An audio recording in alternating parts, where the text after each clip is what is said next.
ओम नमः शिवाय। ओम नमः शिवाय। चलिए हम लोग घर में भोलेनाथ को प्रसन्न करते हैं अपनी पूजा से। तो पहले पूजा के लिए हमें सारी चीज़ें व्यवस्थित कर लेनी है। एक थाली में भोलेनाथ जी को और नंदी बाबा को रख लेंगे। और उसके बाद हम क्या करेंगे, पहले देखिए दूब है और रुद्राक्ष की माला है, गोबर थोड़ा सा रख लेंगे गणेश जी को बनाने के लिए। क्योंकि कोई भी पूजा करिए तो पहले गणेश जी की ही वंदना की जाती है। बेलपत्र, दूब, फूल, पत्ती और चना, तिल है, दूध है, लावा है, सारी चीज़ें को रख लेंगे। फिर थाली में हम गणेश जी की स्थापना करके उनको हम पहले सिंदूर से टीका लगाएंगे और उसके बाद से उनको धूप पत्र चढ़ाएंगे। फिर उनको फूल पुष्पमाला से उनको अर्पित करेंगे। फिर उनकी हम वस्त्र के रूप में कलावा उनको चढ़ाएंगे, क्योंकि वस्त्र चढ़ाना अनिवार्य है, तो कलावा से ही उन्हें वस्त्र अर्पित कर दिया जाएगा। फिर भोलेनाथ जी की हम दूध से अभिषेक करेंगे मंत्र का जाप करते हुए। ओम नमः शिवाय, ओम नमः शिवाय, ओम नमः शिवाय, ओम नमः शिवाय, ओम नमः शिवाय, ओम नमः शिवाय, ओम नमः शिवाय। इस तरह का मंत्र का जाप करते हुए दूध से उनका अभिषेक करेंगे। फिर उसके बाद अभिषेक करने के बाद हम नंदी जी को भी करेंगे, क्योंकि उनके ये गण हैं। शिव जी के गणों का भी आराधना करना बहुत ज़रूरी है, इसी से वो बहुत प्रसन्न होते हैं।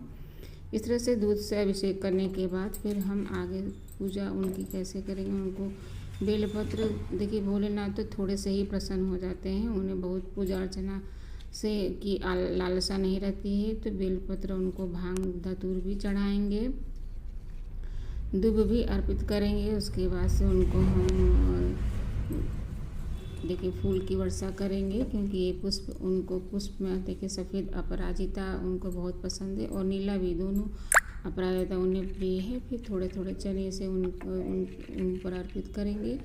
चना भी ज़रूरी है और उसके बाद लावा भी चढ़ाना बहुत ज़रूरी हो जाता है, क्योंकि ये सब उनको उनके प्रिय भोग है। काले तिल से उन्हें अर्पित करेंगे। फिर थोड़ी सी हल्दी उनको लगाएंगे।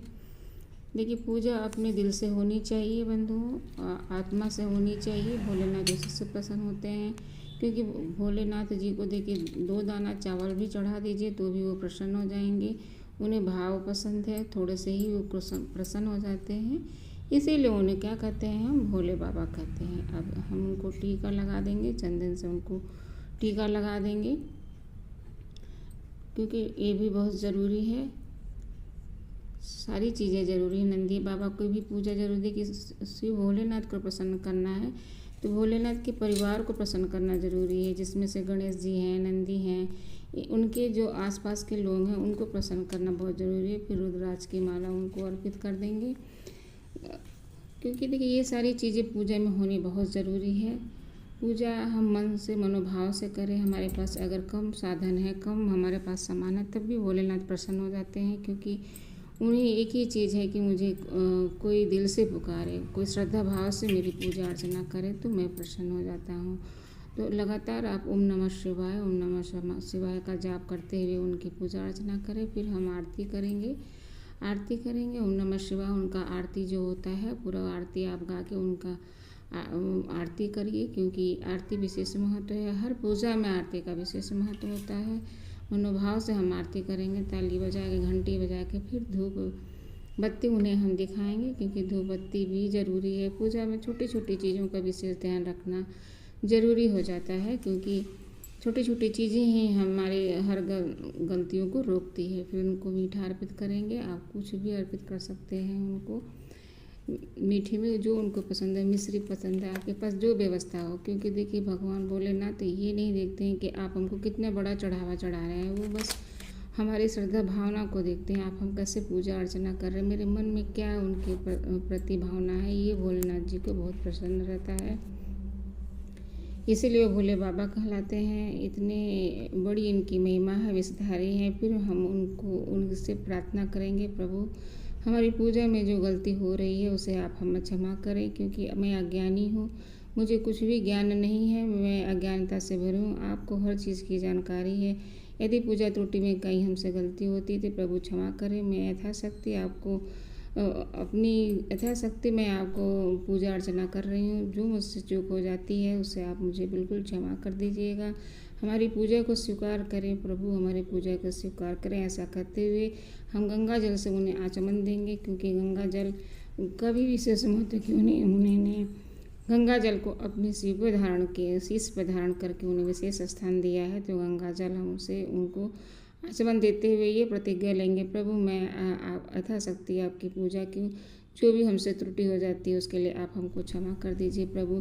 फिर कपूर से हम उनका आरती करेंगे। कपूर की भी आरती बहुत जरूरी। कपूर जब जलाएं तो उसमें एक लौंग जरूर डाल दिया करिए, क्योंकि ये दोनों साथ में रहना बहुत ज़रूरी है। इस प्रकार से हम कपूर से आरती करके पूजा को पूरा करेंगे। फिर उनसे हम क्षमा याचना करेंगे। क्षमा याचना बहुत ज़रूरी है बंधुओं। क्षमा हर ईश्वर से प्रार्थना करने के बाद किसी घंटे हम पूजा करने पसंद करने का प्रयास करेंगे, क्योंकि घंटी नहीं बजी तो पूजा अधूरी रह जाएगी। घंटी बजाना बहुत ज़रूरी है। फिर दक्षिणा निकालना बहुत ज़रूरी है। हमें दक्षिणा देने से हमारी पूजा संपूर्ण हो जाती है। फिर अंत में हम उनसे क्षमा मांगेंगे, प्रभु मुझे क्षमा कर दीजिए, आप ज्ञानी हैं, आप चारों ओर से परिपूर्ण हैं, हम सभी बंधुओं को क्षमा कर दीजिए। पूजा में कोई त्रुटि हो तो क्षमा कर दीजिए। इस तरह से करते हुए हम पूजा को समाप्त करेंगे और उनसे आशीर्वाद लेंगे। हमारे घर परिवार को सुख समृद्धि रखें। जय जय भोलेनाथ, जय जय भोलेनाथ। हर हर पार्वती, हर हर पार्वती, हर हर पार्वती, नमो नमः।